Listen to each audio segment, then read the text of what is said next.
Welcome to Melodies TV, Ghana's #1 social platform.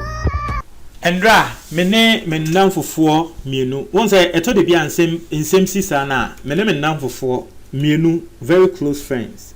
Baako eyobi a wotai ekasa ema MPP. Meka so ye MPP ni. Baako nso yobi a wotai kasa ma NDC. Inti no asemba sa na eya na mepese minya both of them because some yankrofobia they are also in the media. What you say, they are very big people in the media. Inti eya na mepese minya wo mo thought on this particular issue so as to know in a way how the MPP are thinking on this issue, how the NDC is also thinking. Now, Endra, conversation ni muno wohwede esi ya utumi hu ne say you see madam for now we NDC no wo kan asem bi na sa asem no asa wodi we nitu for mo a ya ye ne kre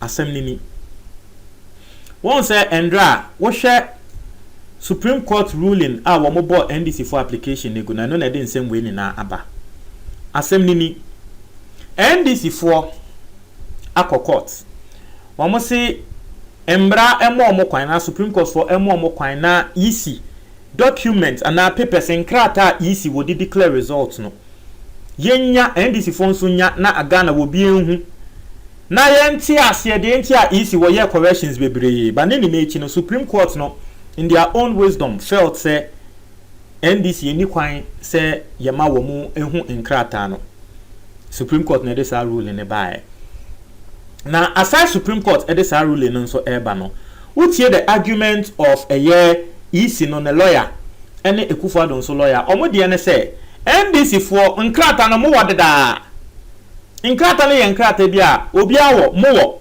nti se mo wasa nkrata na adan na mo san so pesa mo ye den mo san so hwebiom and this is the matter na madam for na wo ye NDC ni no wo kan asem bi asem a meka se eya ye ne kre ne se madam for no na asem a wo kan ne o say you see the way that things are going or turning out in court NDC for ba application ne aboegu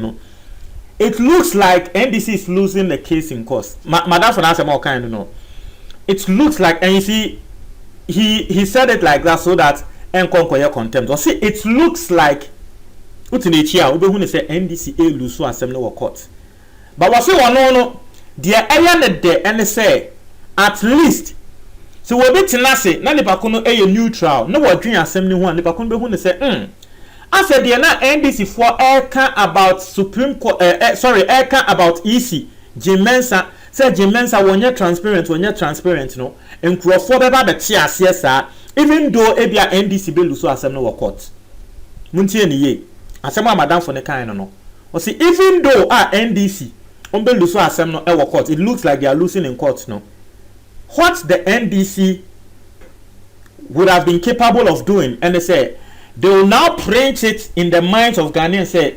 Jimensa is not credible and that one it will last for a long while.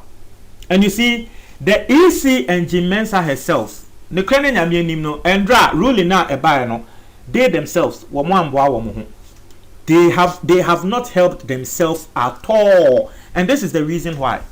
It's here for Mama Watiasie say a year Supreme Court, EC, ni ruling, ne motto. I was standing by no integrity, transparency and credibility. Integrity, transparency and credibility. Sorry. You ka transparency a say ademu emu da ho fan wo bia betumi ahwemu ehu say ade no boni bi ensie. NDC for say wo mususu say document na wo declare election no boni bi wom enu hu ntimi ye nhwe. Wo se wo mpene ma NDC for nhwe. Question na wo bia be bisa say dey nti na wo ma NDC for hwe dey na wo suro because eye me ana me nim say me ndi bone ni yesi ye be hwehwe me nsem a etiefo na kade na me bia me puno ato say mo mbra na mo ba hwehwe me nsuro because me nim say me ndi bone yesi ye be hwehwe me nsem mu wonam ni yesi obi ewia sika ahye ne bag na onam ne achew yesi obi awia sika hye ne bag mu ntine ye hwe wo bag mu a etiefo what will you do obeye on se me dem pene ma mo hwe me bag mu a ebia na ye ne kre se onwia sika bia nhye wo bag mu but once awo ye se wo mpene no obi bete na eti ma ne ba kona ka se abrantie yi se ne awo ye ne ho se wo mpene no jama wono na wa first ka no se ne ba kona dwen sa do you think the person is wrong? It is based on your action in China ne ba kona ka sa but obi wo ho ye ka se o ye se sika yera obi de ahye ne bag mu fa bag ran ne nhwe oh sa oh je bag na hwe obi ka beti na eji aka so abrante ne ono ebia na ono ka ye nhwe ne bag nim bi ye ka so abrante no enye ono. And this is the same thing the Electoral Commission is doing. We say NDC for one krata no and until wo ma won hwe wo de no because it's the same thing. It's here for the question is what do you have to lose? It is as simple as that too.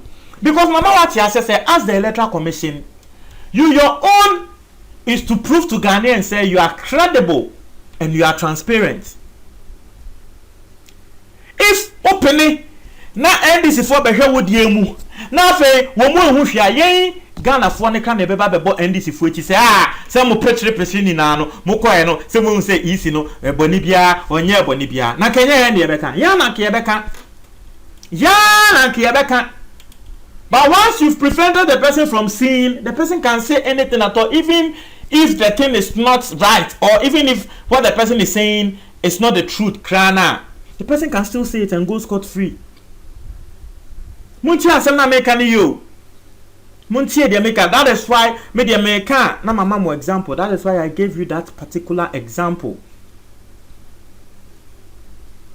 You see obi bi ira, ye check obi a pocket, obi phone na ira ye check obi a pocket.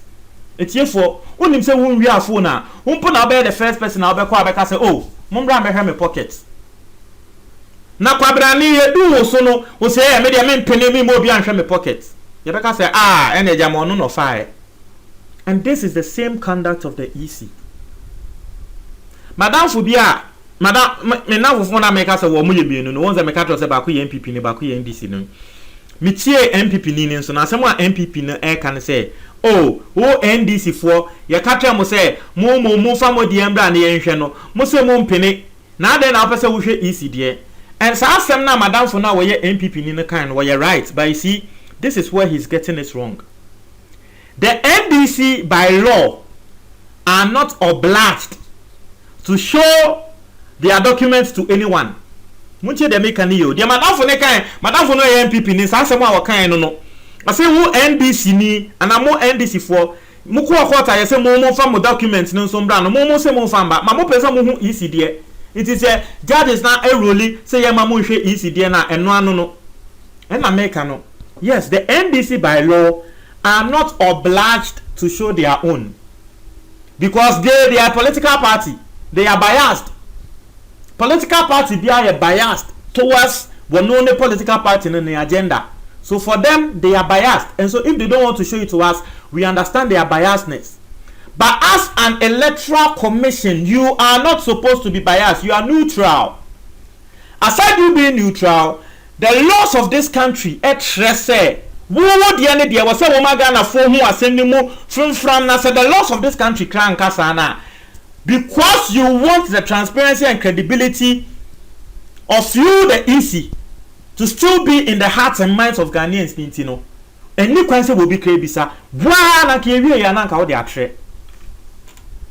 and you are not supposed to be biased. So if you are saying based on a biased political party, I will know or say one trended there or court, you and not a neutral body also say one try. I mean, are you doing good to yourself? And I make a no. Will be out to us and not doing the same way one. What the NDC for? What the open NDC for Lusukrana? You can say your 10. Open NDC for winning case, Nika. You can say your 10. But Jimba etnas no dream send ne ho de send ya easy no wo ye say one man on penny ye hwe ne document ni mu ni nyama but Jimba ne beka say jama NDC fo asema wo mo ka say ye wi a wo mo no jama eyampa sana ba Jimba ne beka, and it is just the truth and nothing but the truth. Minim political side no obi a anko amano obeba aba be di matem, but it's not even against the political family easy no ene NDC na asem na meka ntwe mo ade comment box ni mo me da se